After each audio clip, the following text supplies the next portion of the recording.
বড় বড় আলু দিয়ে এইরকমভাবে পনির ভুজিয়া বানিয়ে দেখো, যার স্বাদই পুরো আলাদা, রুটি লুচি পরোটার সাথে জাস্ট জমে যায়। তো দেখো প্রথমে আমি বড় বড় আলু কেটে নিয়ে সর্ষের তেলের মধ্যে আলুগুলোকে বেশ ভেজে নিচ্ছি।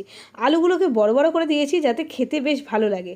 যারা আমার মতো আলু ভালোবাসো তাদের জন্য বিশেষ করে একটু নুন দিয়ে আলুগুলোকে গ্যাসের ফ্লেমটা হাইতে রেখে একটু ভেজে নিচ্ছি। দেখো সুন্দর একটা কালার এসে গেছে, ততক্ষণ পর্যন্ত ভেজে নিয়ে তুলে নিচ্ছি। আর রান্নাটা আমি সর্ষের তেলেই করছি, তোমরা সাদা তেলেও করতে পারো।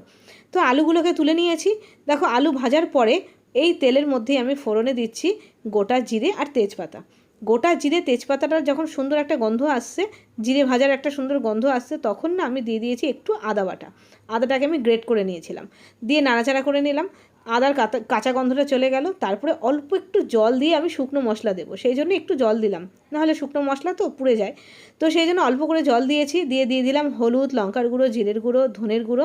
আমি পুরো নিরামিষভাবে রান্নাটা করছি, তোমরা কিন্তু এর মধ্যে পেঁয়াজ রসুন দিয়েও করতে পারো। দিয়ে দিলাম পরিমাণ মতো নুন, কটা চেরা কাঁচা লঙ্কা।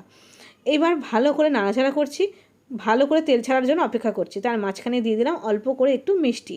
এবার রান্নাটাকে বেশ ভালো করে আগে কষিয়ে নিতে হবে। দেখো ওপর থেকে তেলটা ভেসে উঠেছে, তখন আমি দিয়ে দিলাম এরকম ভেজে রাখা আলুটা, দিয়েও আরও একটু কষিয়ে অল্প করে জল দিয়ে তারপরে গ্যাসটাকে সিম করে ঢেকে দিলাম 5 মিনিটের জন্য, কারণ আলুগুলো গলে যাবে।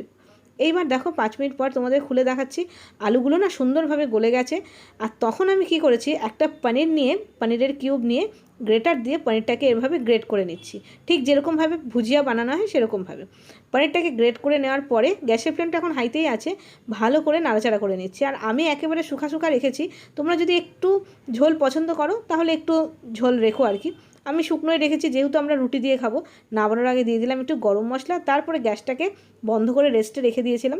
ফাইনাল লুকটা দেখো, এত সুস্বাদু হয়, এর স্বাদই পুরো আলাদা হয়। আর একেবারে নিরামিষ রান্না, নিরামিষের দিনে কিন্তু অনায়াসে তোমরা এটা রান্না করে খেতে পারো, খুবই সুস্বাদু লাগবে। রুটি পরোটা লুচির সাথে জাস্ট জমে যাবে। তো কেমন লাগলো জানিও। আজকে এই পর্যন্তই, দেখা হচ্ছে আরও নতুন নতুন রেসিপির সাথে।